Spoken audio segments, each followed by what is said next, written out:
First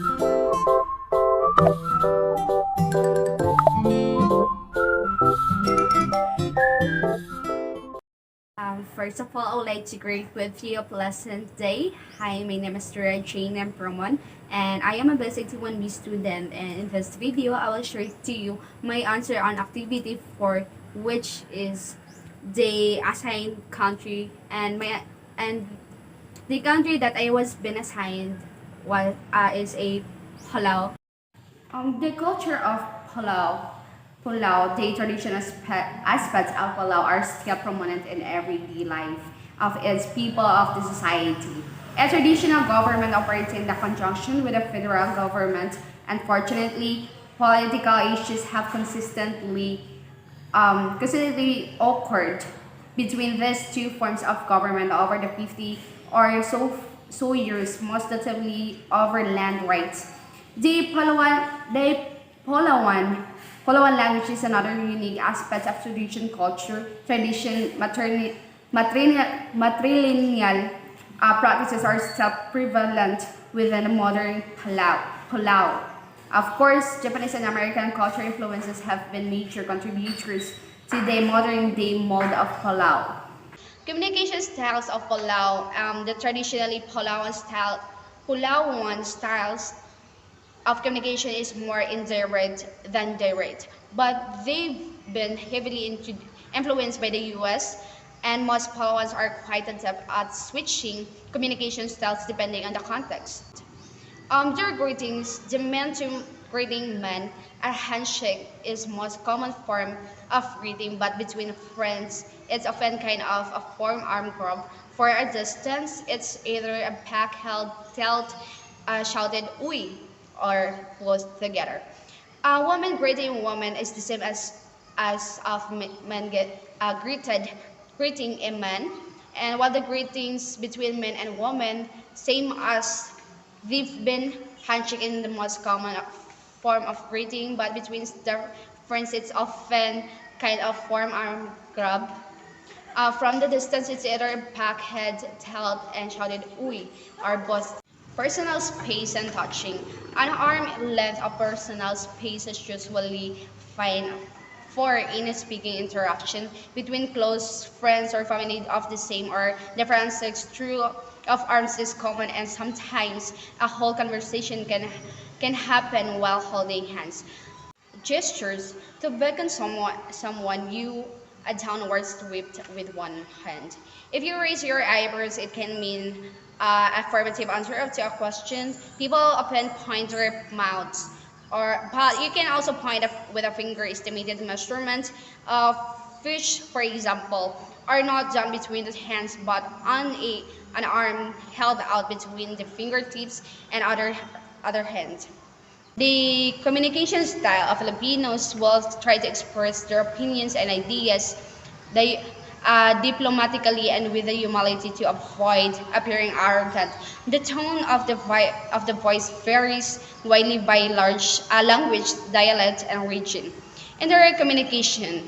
Filipinos often communicate indirectly in order to prevent the loss of face and evoking here on either side of an exchange. So they tend to avoid interrupting others and are more attentive to posture, expression, and tone of voice to draw meaning.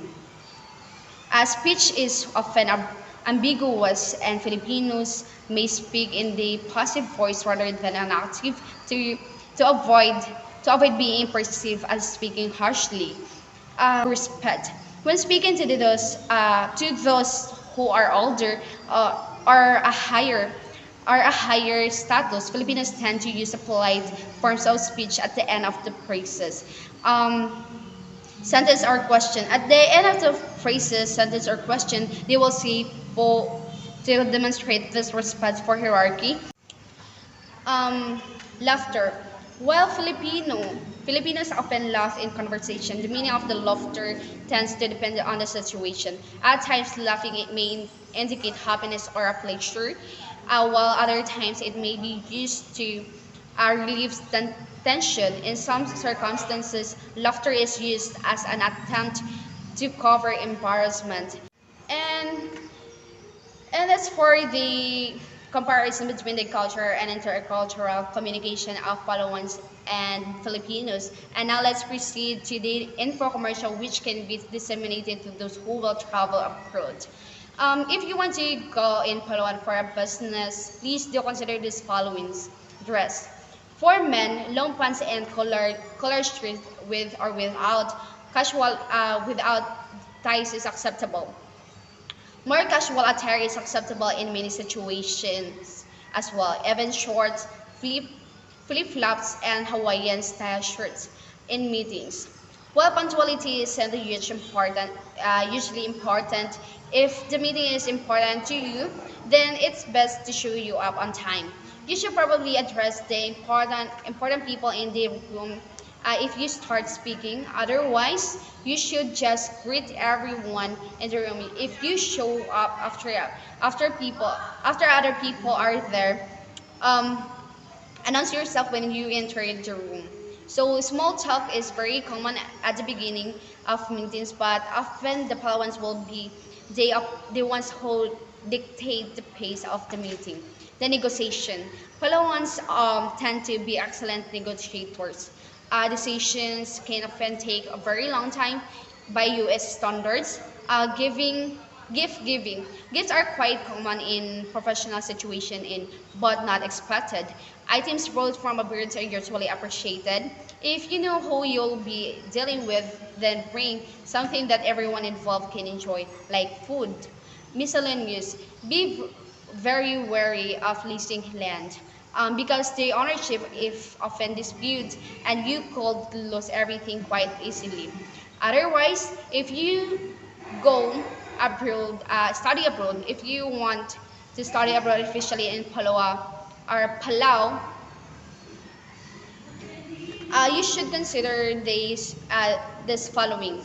They are in a classroom. Class rules. Summer vacation rather is in the dry season. From December to February. The school year is from March to November. At the university, casual wear is the room. The grading system of the most institutional is a 1 to 5 system, with a 5 is being the highest. Socializing. A lot of students play sports and attend sport events. A lot of also go to bars and discos and occasionally private party. Drinking is acceptable in and common as a smoking and chewing betel not. And that will be my answer on our activity. Keep safe, everyone. Thank you for watching. God bless.